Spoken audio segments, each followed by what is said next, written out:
I was born in this region, in this place. And this is my land where I was born. I grew up with conventional agriculture.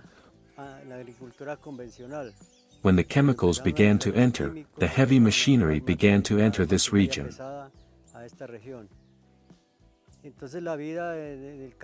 Then life in the countryside began to change from one moment to another. In the 50s, it was a different life.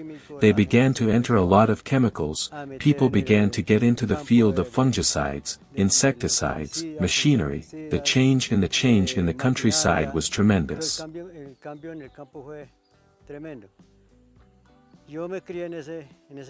I grew up in that field. At the end of 2009, I suffered an intoxication with a chemical, because I worked as an employee on different farms, where I was called to work. I suffered an intoxication with a chemical called themis. After that, after 8 days, more or less, I suffered a heart attack that left me unable to work. It is there, where practically my life of the conventional farmer, practically ended my life. Good morning, welcome to my office. I went back to my past, I went back to being a child. I say I always went back to being a child, because, with my parents I learned to work the fields. At that time they sowed a lot of agriculture, for the whole family, so that throughout the year, to have to eat.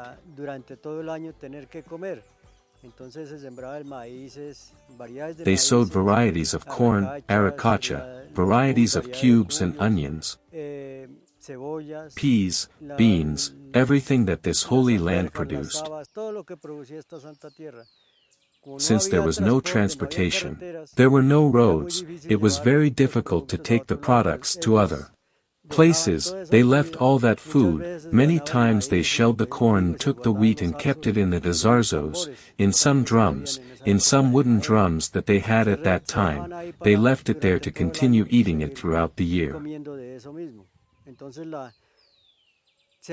They fed the chickens, they fed the pigs, for the cows, for all the animals that were there. At that time I realized that there was no chemical. What was collected, for example lime, which today we use a dolomite lime. At that time we had the stoves where the food was cooked, which was only with firewood. Those ashes were used as lime. It was what strengthened the soil, and the manure of chickens, sheep, of the same cows was collected, and that was what was used to grow crops at that time. I started to remember all of this when I came home from school. When I was 7 or 8 years old, I studied until the 3rd grade, because there were no more courses. That's when I said God gave me another opportunity. My father left me this little lot. I said to myself, I'm going to start a vegetable garden like we had at that time. We didn't use any chemicals, we didn't use any of that, we only used labor. I started to work like this, to plant some products, which began to give results, because I started to work myself in my rehabilitation and to recover. The same plants began to help me, because there were no chemicals. The same sources of nature began to work with me, because I also use chemicals for my body, but controlled. That was my life. It started a different life, totally, even socially. It changed totally, an extreme change totally in my life.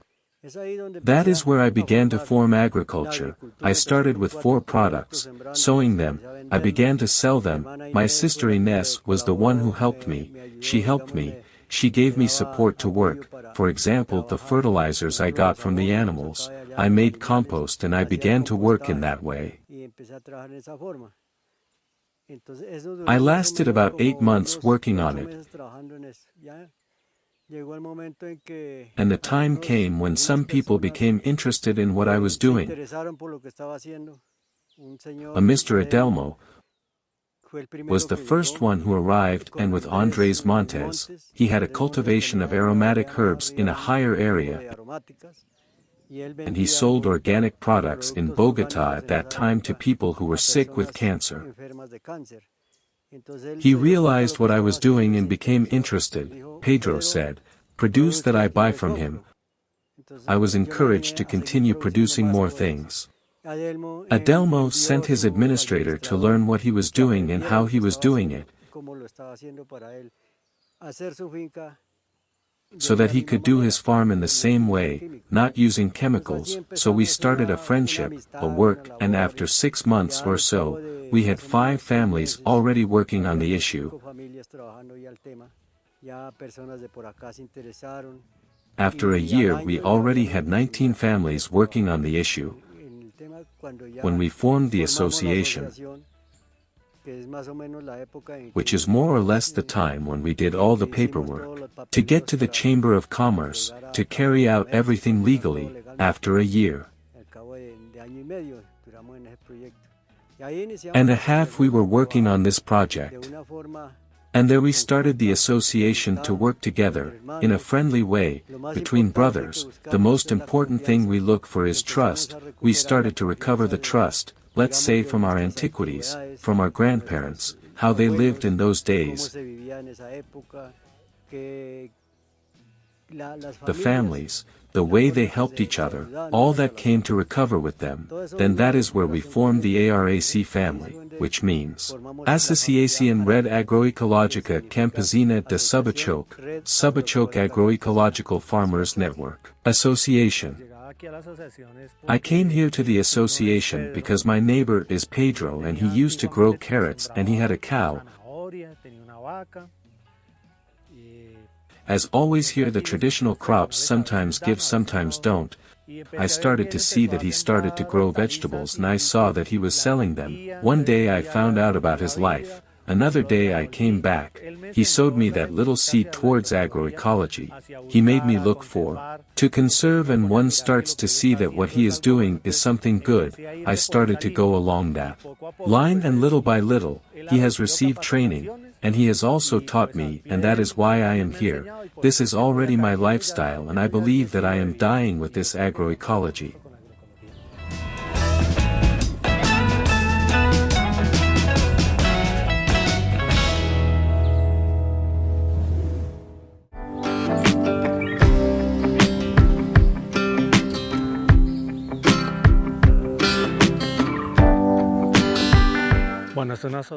This is a totally supportive association, the ARAC, which for those who do not know is, Asociación Red Agroecologica Campesina de Subachoque, is composed of 18 families. Of the 18 families, 10 are women and the remaining 8 are men. What we do here is all voluntary. Every Tuesday morning the products arrive where they are collected. There has to be someone supervising the collection.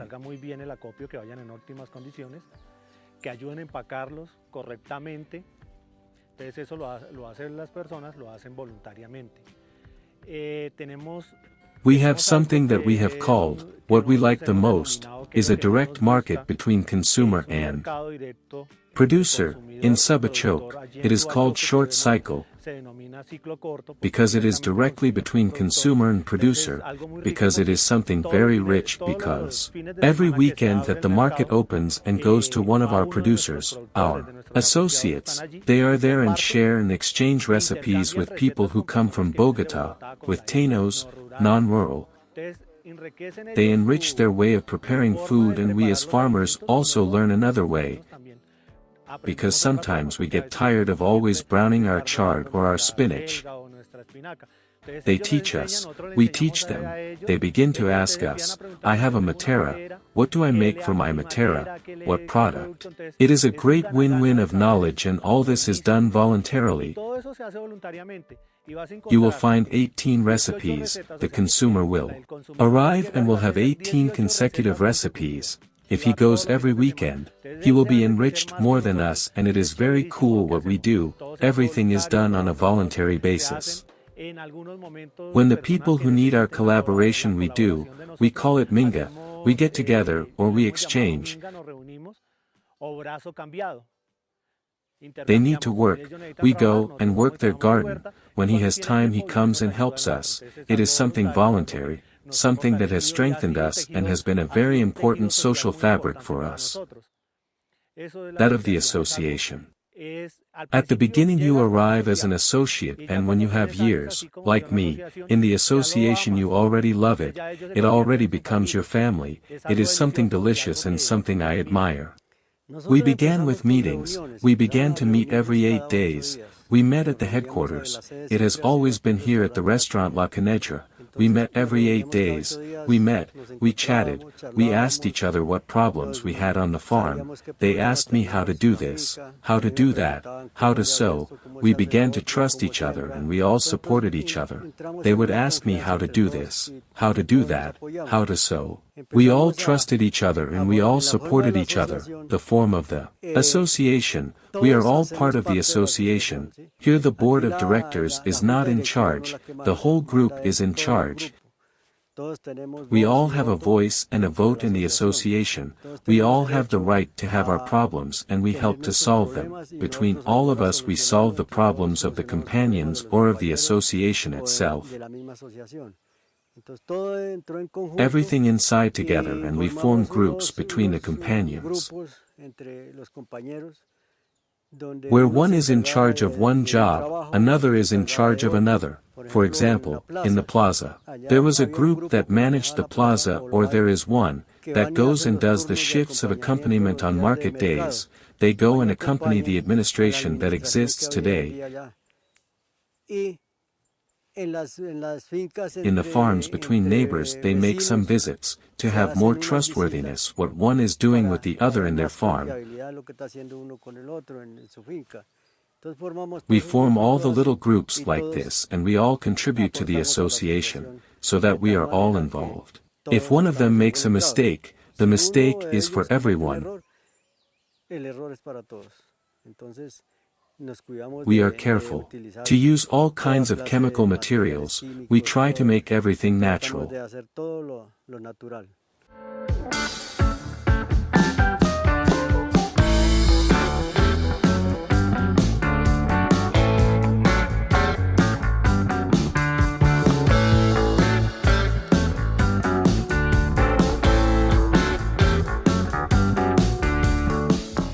We met something called native microorganisms.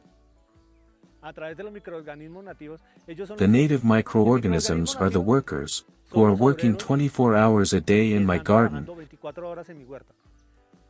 They are the free workers. I call them free because I don't have them on my payroll, but there are thousands of them who are there working for me, doing what makes this garden look the way it does. They are my native microorganisms that I will show you a trap later on.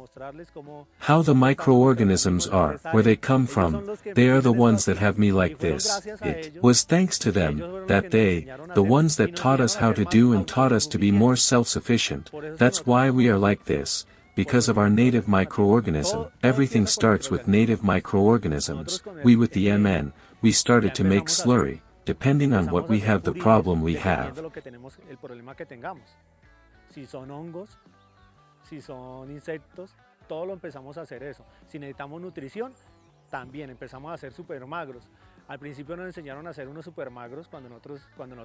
When I joined the association, Pedro was taught to make a super lean with cow manure. Because here there are different sizes of vegetables. If you fumigate with that we will have cross-contamination, and with feces there are pathogens, you have to leave 20 to 25 days, a month of rest. The one they taught us is made from guava juice, which is the cheapest thing that can be found here in the region. And we make super lean, which is for nutrition. We make it here for our plants. We also make a liquid compost to help us grow, and also all this microorganism base. Everything we do here, everything is microorganism based. Our slurry, We have already learned how to make a slurry, before we macerated it, now we are using more technique, now we are doing it with chemical technique, we are adding the brandy, we had to stop drinking brandy and we are doing it for our crops. Organic agriculture for me is everything, everything, because we begin to love the land that is here, love the water, because I am a producer of water and as we are a municipality here in the highlands, we produce water for many people.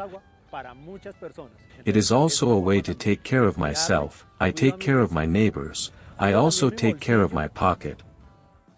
I make sure that the person who is taking my food acquires it in a healthy, good way, that it nourishes them, that it is nutritious and helps the economy of my family and my environment, that is agroecology, it is a whole.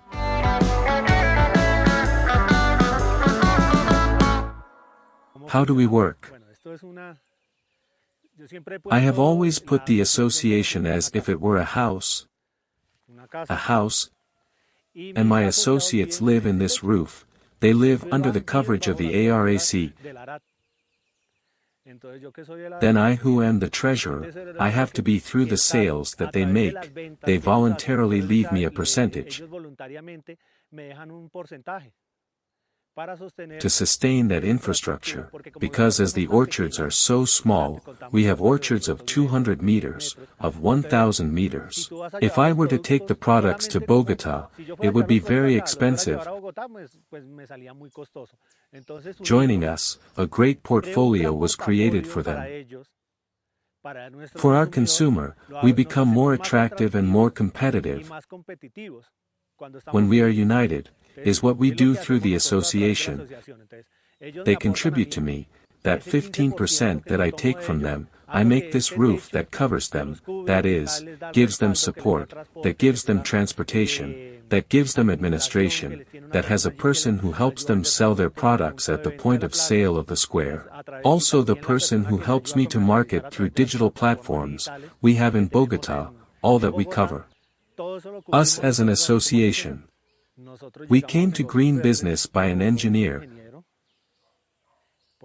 by Mauricio who works in the CR, he worked in a department called something like that knowledge, and did not begin to refer in the same CR, they began to see us our way as we began to work, the way we save the environment. Save the environment, we began to reach in green business has helped us with two very important axes.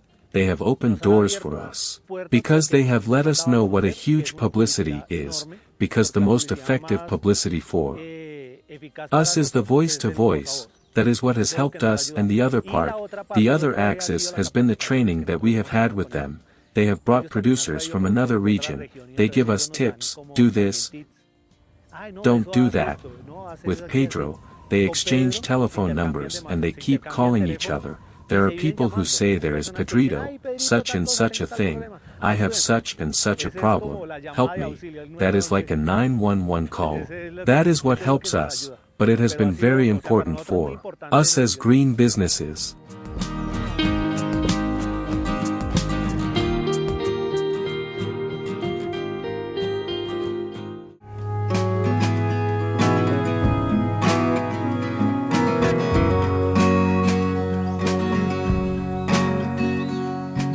I remembered that in school they taught us, that our indigenous people, they worshipped the sun and the moon, that was a natural energy that was inside the gardens or chakras that they called themselves. There was a way of farming them. The plants with more energy, more nature. I remembered those classes that they gave us and about 6 years ago I started with a mandala.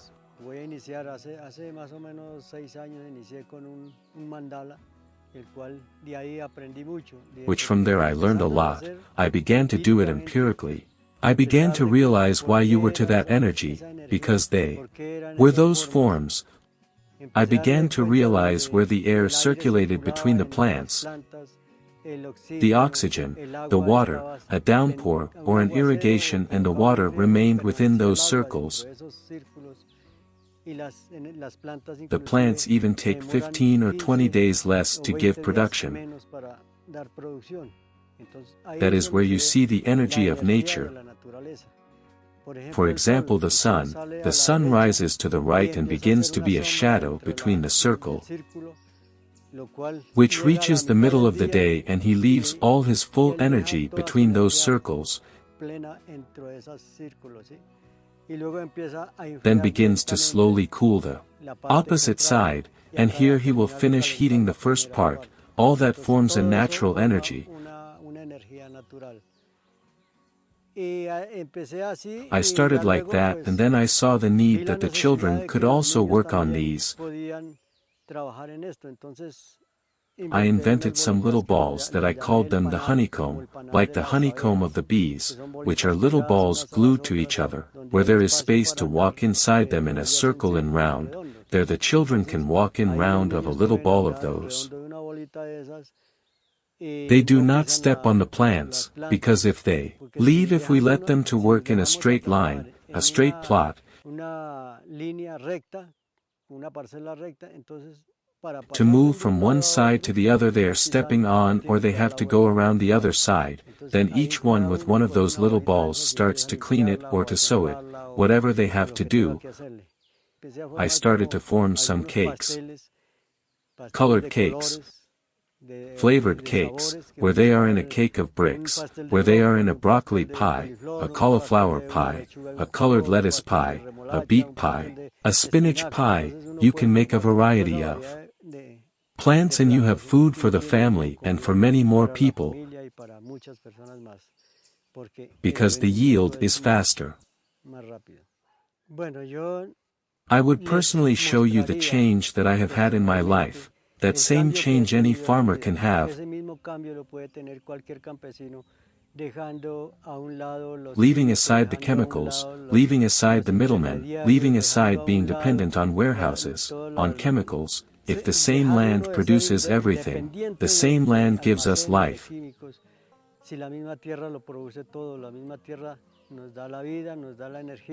gives us energy, and in our second mother, well, we have everything there. I would invite you to think more about our land and the health of each one of us. That is there within this holy land. I would invite you to leave so much chemical and especially the ambition for money,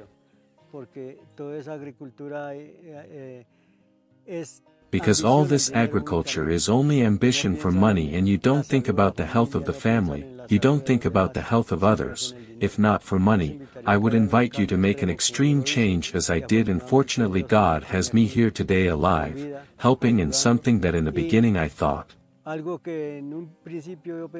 to teach others everything that nature has taught me, and that is what I do. I teach what nature teaches me.